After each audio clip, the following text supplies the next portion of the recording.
Hi everybody, this is Teacher Kitty with a little experiment to show you why it's so important to wash your hands before you eat and to wash your hands to keep germs away. So these are the germs.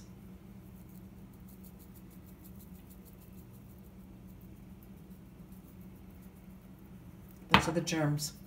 I'm going to put my finger in the germs. See how the germ stuck to my finger?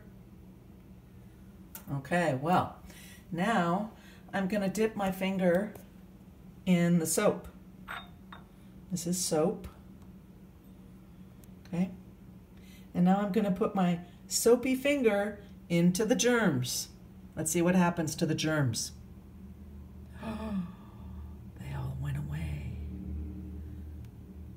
Interesting. Have a great day, friends.